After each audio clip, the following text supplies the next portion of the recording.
Se você clicou nesse vídeo é porque quer aprender o índice de liquidez corrente. Bem, eu vou te explicar com toda certeza. Eu vou pedir que você se inscreva no canal, ative as notificações, porque todo dia eu posto conteúdo aqui no meu canal no YouTube. Eu sou o professor Marterson Castelo Branco e, como eu disse, eu sou professor. Você está vendo aqui na sua tela este curso que eu preparei. 5 em 1, contabilidade financeira, contabilidade tributária, análise de balanço e DRE, direito tributário e ainda acrescentei um módulo de PIS e COFINS. São 183 alunos inscritos e todo dia chegam mais alunos. Se você tiver interesse, eu deixei esse link na descrição para você conhecer. Agora, eu vou pedir que você se inscreva no canal e fique aí com esta aula sobre o índice de liquidez corrente. Bons estudos e até a próxima aula. Bem, vamos aqui continuando nossa aula falando sobre o índice de liquidez corrente, tudo bem? Vamos entender que é um pouco diferente do índice de liquidez geral. Este índice mostra o quanto a empresa possui de recursos de curto prazo, ativo circulante, para cada real de dívidas no curto prazo, passivo circulante. Aqui deixamos de fora o ativo não circulante. Parou, olha só. Na liquidez geral, você viu que nós colocamos no cálculo ativo circulante mais o ativo não circulante, dividido pelo passivo circulante mais o passivo não circulante. Aqui, nós não iremos levar em consideração nem o ativo nem o passivo não circulante. Tudo bem? Você vai entender, como eu apontei na aula passada, que o imobilizado ele pode elevar o índice lá para cima, principalmente naquelas empresas industriais com grande maquinário, muitos equipamentos, tá? Muitos veículos, que acaba elevando o índice e dando uma falsa impressão de liquidez. Vamos aqui entender que nós iremos retirar essa parte do não circulante do ativo para chegarmos a conclusões mais realistas das finanças de uma empresa. Desta forma, se o índice de liquidez for maior do que 1, significa que o capital circulante líquido será positivo, ou seja, haverá dinheiro suficiente para quitar as dívidas no curto prazo. Veja bem, olha essa afirmação. Se a liquidez corrente for superior a 1, a empresa teoricamente está numa boa condição financeira. Mas, é claro, eu ainda vou apontar algumas características que devemos levar em consideração. Lembrando que nós iremos fazer essa análise de liquidez tanto para conhecer melhor as finanças de nossa empresa, como de um cliente que queira, por exemplo, comprar a prazo, queira mais prazo, entendeu? O banco ele faz essa análise quando vai conceder ou não crédito. Vamos já ver. Olha só, mais realista que a liquidez geral.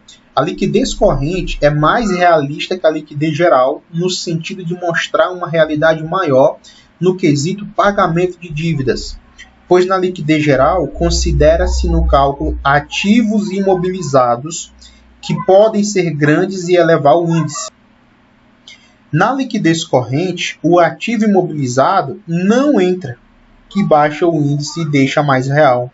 Ou seja, primeira diferença que você já percebeu.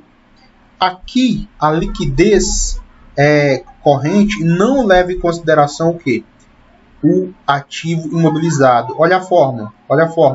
Ativo circulante dividido por passivo circulante. Tudo bem? Então, ativo de curto prazo dividido por passivo de curto prazo. Veja, nós estamos aqui vendo o balanço patrimonial da Alpargatas. Tudo bem? Vamos levar em consideração só o ano de 2018. Primeira coisa que nós fazemos aqui é olhar milhares, tá? Como é que está o resultado? Em milhares de reais. Ou seja, a gente vem aqui e vê que o ativo circulante é 1.686.449. Tá? Ou seja, a gente multiplica por 1.000, que dá 1.686.449. Multiplica por 1.000 porque está em milhares. A gente faz a mesma coisa que no passivo. 682.193.000 reais.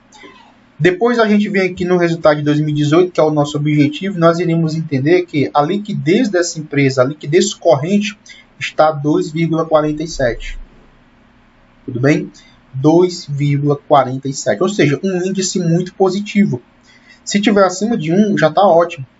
Tá certo? Como eu disse, daqui a pouco eu vou apontar algumas coisas que nós devemos tomar cuidado. Esse índice permite você analisar melhor sua empresa ou algum cliente que esteja pedindo crédito. Tudo bem? Essa é uma das análises que o banco faz para decidir sobre a concessão de crédito e a taxa de juros que eles vão cobrar. Olha aqui o resultado. Ó. Vamos supor que o resultado deu acima de 1, tá? Boa situação financeira dentro do curto prazo. Então, quase sempre que o resultado der acima de 1, a empresa está numa boa situação financeira. Show de bola? Pouco abaixo de 1. Situação financeira a ser observada com mais atenção. Não significa que está muito ruim. Pode ser o momento. Por exemplo, 2020, 2021, estamos ainda em plena pandemia, entendeu? Então, é normal que pode ser que a empresa esteja com esse índice perto de 1 ali. Nem muito acima, entendeu? Nem muito abaixo. Show de bola? Mas mesmo que esteja muito abaixo, ainda deve ter uma analisada com mais cuidado. Por que a empresa está com esse índice tão baixo? Levar em consideração as questões relacionadas à pandemia. Porque tudo isso pode ser momento. Entendeu? Muitas empresas estão com esses índices baixos por causa do momento.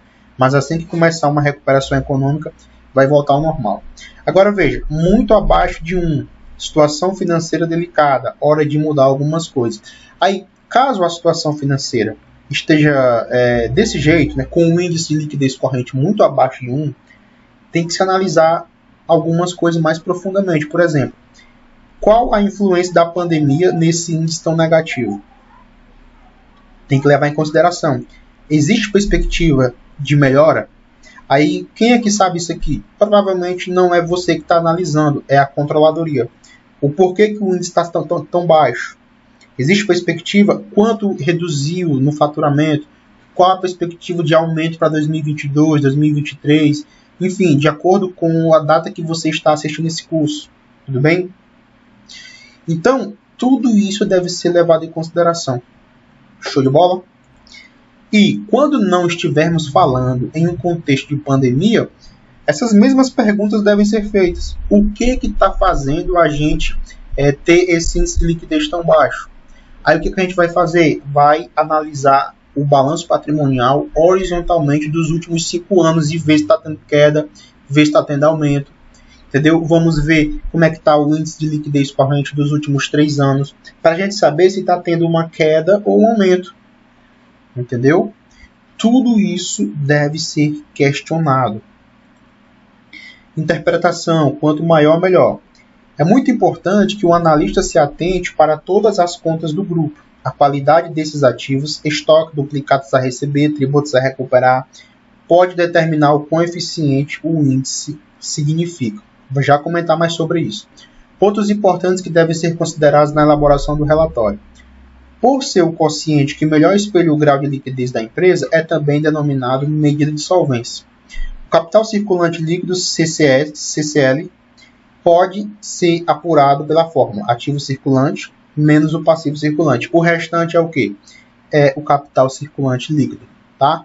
Então, por quê? Por que eu estou falando isso? Porque na economia, algumas pessoas preferem chamar de CCL, ou capital circulante líquido. Na contabilidade, a gente gosta mais de chamar de índice de liquidez corrente. Tá? Dá no mesmo. Agora vamos aqui ver alguns pontos importantes. Olha só. Quando este quociente for igual a 1, indicará que a empresa possui um grau de solvência suficiente que lhe permite cobrir os compromissos de curto prazo. Solvência é a capacidade de honrar seus compromissos. Tudo bem?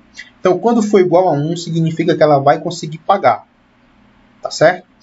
Quando este quociente for superior a 1, indicará a existência de uma folga financeira de curto prazo que corresponde ao capital circulante líquido.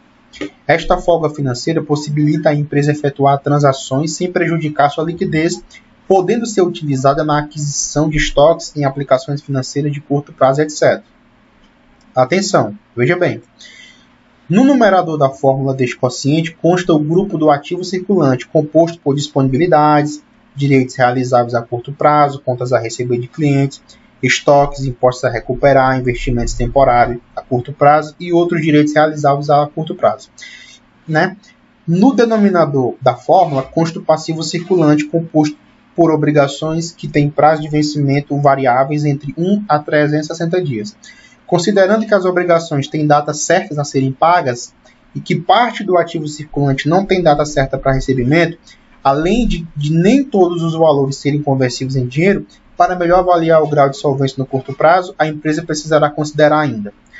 Veja, conseguiu entender? Nós temos um ativo circulante, nós temos um passivo circulante. Já temos a absoluta certeza que vamos ter que pagar o passivo, mas ainda não temos a absoluta certeza que vamos receber tudo do ativo. Tudo bem? A empresa deve levar em consideração o quê? Prazos. É preciso conjugar as datas dos vencimentos dos direitos do ativo circulante com as do passivo. Olha o texto amarelo. Pode haver um equilíbrio ou uma disparidade entre essas datas. Se as obrigações tiverem vencimentos anteriores aos direitos, isso poderá representar problema de liquidez. Consegue entender? Mesmo o índice estando acima de 1, pode ser que o passivo vença mais rápido do que o recebimento do ativo. E aí vai ter uma disparidade. A empresa provavelmente vai ter que apelar a empréstimos ou vai ter que refinanciar essas dívidas e por aí vai. Tá bom? Estoques. Preste bem atenção. Várias questões podem ser levantadas acerca deste item, né? Não se pode esquecer, entretanto, de que os estoques somente serão transformados em dinheiro depois que forem vendidos, e as vendas poderão ocorrer em poucos dias ou após longo tempo. Só voltando aqui para o estoque, veja bem. Quando a gente faz aqui o índice de liquidez corrente, nós temos aqui os estoques, que equivale aqui, ó, a 431.634.000. Primeira pergunta que você tem que se fazer: qual a minha perspectiva de vender esse estoque? Tá? Porque esses 431.634.000 é o que o estoque vale, não é o que ele já transformou em dinheiro. Isso aqui vai virar dinheiro se for vendido. Então, qual o prazo que esse estoque será vendido? Deve ser levado em consideração. Tudo bem? Porque nesse caso aqui, o índice está 2,47. Mas, por exemplo, ele está 2,47 se esses estoques se transformarem em dinheiro nos próximos 1 ano. E se ele demorar 2 anos para se transformar em dinheiro? Concorda que esse número aqui está errado? Esse 2,47? Por quê? Porque pode ser que tenha estoques aqui que estejam tão velhos, tão ultrapassados, ou então pode ser que tenha tanto estoque que esteja distorcendo a realidade. Pode ser que essa empresa não precise ter tanto estoque aqui. E isso não vai se transformar em dinheiro no próximo ano. Pode ser que demore 3 anos para vender 431 milhões. Veja, isso é só um exemplo. Então, para você ter certeza sobre esse número aqui dos estoques, você precisa se perguntar: no próximo ano, nos próximos 365 dias, quanto eu vou vender de fato? Tem previsão? Entendeu? Outra coisa, aqui no balanço patrimonial está dizendo que existem 431.634.000 reais de estoques. Beleza. Esse estoque realmente existe? Porque se ele não existe, esse número aqui, esse índice, já está distorcido. Aí você se pergunta, mas como assim existe? Está no balanço. Beleza. Quanto desse valor pode ser estoque perdido, podre, roubado, obsoleto, que ninguém mais vai querer utilizar? Quanto desse estoque realmente é válido e apto para venda? Consegue entender que tudo isso aqui influencia na fórmula? Então, fica a dica para você. Caso um cliente chega com um balanço patrimonial, olha, nós temos aqui um estoque altíssimo, só que nós precisamos de crédito, nós precisamos pegar um valor emprestado. O banco presta atenção nisso. Primeira coisa que o auditor do banco vai olhar para cá, ó, estoques, e ele vai se perguntar: será que esse valor aqui é verdadeiro? O seu estoque é de quê? É alimentação? É produtos perecíveis? Então existe uma grande probabilidade de nos próximos 12 meses esse estoque de produtos perecíveis se perderem aqui pelo menos 5%. Consegue me entender como é importante buscarmos a realidade dos números? Entendeu? Normalmente, impostos a recuperar não tem como estar distorcido. Porque esse número aqui é o próprio fisco que oferece. Então, sempre está certo, entendeu? Voltando aqui. São essas observações que eu preciso fazer, entendeu? Por outro lado, se parte das vendas for efetuada a prazo, não representará ingresso de dinheiro no momento das vendas. Outro aspecto importante é a verificação dos prazos de rotação para saber quantas vezes os estoques circularam durante o ano. Deve-se levar em consideração também a qualidade dos estoques, como eu acabei de falar para você. Tudo bem? Então, veja, tem 431 milhões de reais aqui de estoques, tá? Estamos aqui falando só dos estoques. Beleza, vamos vender. Mas qual o prazo de recebimento? Vamos vender esses valores, vamos receber em 30 dias, entendeu? Cada mês vamos vendendo para receber no outro mês. Quanto desse valor é previsão de vender à vista? Quanto desse valor é previsão de vender a prazo? Todas as empresas devem ter estas previsões. Ora, se tem 1 milhão de reais no estoque, qual a previsão de vendermos a prazo e quanto vendermos à vista? Ah, mas a minha empresa não tem. Pois deveria ter. Como é que eu vou fazer, professor, isso? Baseado no histórico de vendas de vocês, tá? Da sua empresa. Você vai entrar em contato com o comercial. Ah, mas o comercial não sabe. Então entre com o financeiro. Ah, mas o financeiro não sabe. Então você vai criar isso dentro da sua empresa. É muito normal realmente que eles não saibam. Se você chegar numa empresa agora e perguntar ao comercial, ao financeiro, quanto foi vendido a prazo, quanto foi vendido à vista no último ano, vai demorar aí uns 3 dias para essa informação aparecer. Deveria ter uma planilha no Excel, né? Então, os impostos a recuperar, tendo em vista que não correspondem a importâncias conversíveis em dinheiro, uma vez que a empresa somente poderá compensá-los com obrigações do mesmo gênero, poderá até mesmo ser suprimidos do ativo circulante para fins do cálculo do quociente. Ou seja, esse valor aqui, ó, impostos a recuperar, ele não vai virar dinheiro. Tá? Ele não vai virar dinheiro. Mas ele vai abater o quê? Isso aqui, ó, ele vai abater obrigações fiscais. Impostos a recuperar abate impostos a recolher. A empresa tem que pagar R$100 de imposto, mas ela tem R$90 a recuperar. Tá? Então ela só paga 10. Tudo bem? Vamos aqui falar de outro índice, você vai entender mais ainda do que nós estamos falando. É preciso conhecer a natureza de cada investimento temporário a curto prazo. Se os valores atuais são compatíveis com os contabilizados, bem como a idoneidade dos estabelecimentos em que foram feitas as aplicações. Por exemplo, uma empresa investe 100 milhões de reais, vamos aqui colocar um valor menor, né? 10 milhões de reais numa empresa parceira. Veja, se aquela empresa parceira não tiver uma boa organização, uma boa administração, pode ser que esses 10 milhões de reais investidos estejam em risco. Então, é importante considerar também a qualidade da administração dos parceiros em que você faz negócio. Interessante. Bom, eu não vou levar em consideração esse aqui agora. Tá? Eu coloco muitas coisas, mas tem coisas que eu não levo em consideração. Olha só, esse índice pode ser potencializado quando se comparar com outras empresas do mesmo ramo. Por exemplo, um índice próximo a 1 pode representar que a empresa não está com tantos recursos disponíveis. Mas, ao se comparar com empresas do mesmo setor que possuem índice abaixo de 1, demonstra que a empresa está muito bem. A exemplo, podemos citar o ramo de agroindústrias em geral, que financiam o produto rural e, portanto, possui realmente um CCL negativo. Ou seja, se você olha a sua liquidez corrente, né, vamos supor aqui, a liquidez corrente de uma academia. Aí ela compara com a de um comércio. Aí ela vai pensar, nossa, que diferença. A nossa liquidez está 1. A liquidez da academia está 1. A do comércio está 1,10. Aí a academia não pode pensar o quê? Nossa, a nossa capacidade financeira está pior que a deles. Por quê? Porque são 2 ramos diferentes.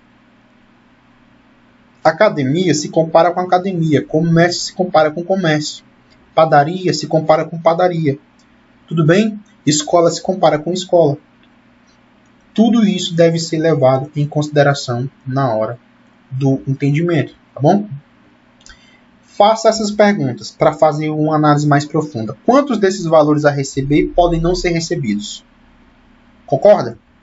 Concorda que aqui, ó, contas a receber de clientes, 797.589.000. Quanto desses valores pode não ser recebido? Professor, tem como saber? Toda empresa deveria saber qual a previsão de calote que ela vai tomar. Tá bom? Deveria saber. E pode reduzir isso da forma. Quanto desses estoques são novos, aptos para venda, e quanto é velho? Ou quanto já perdeu o valor, mas continuam registrados? Você vai retirar esses valores velhos, esses valores perdidos, que não estão mais aptos à venda, você vai tirar da fórmula. Tá bom? Quanto desse estoque será vendido nos próximos 12 meses? O que não for vendido não entra na fórmula do curto prazo. Tem 10 milhões de estoque. Cheguei à conclusão que 500 mil reais é obsoleto. E desses 9 milhões e meio, só 8 milhões serão vendidos nos próximos 12 meses. Então leve em consideração somente 8 milhões de estoque. 8 milhões de estoque, tudo bem? Veja, se tem alguma coisa que eu pulei é porque realmente não precisava falar. Eu acabo sempre criando mais conteúdo do que o que eu vou abordar na aula. Mas o que me importa é que você entendeu a lógica da liquidez corrente, tudo bem? Próximas aulas vamos falar da liquidez imediata e da liquidez seca. Qualquer dúvida pode me perguntar. Abraço e bons estudos.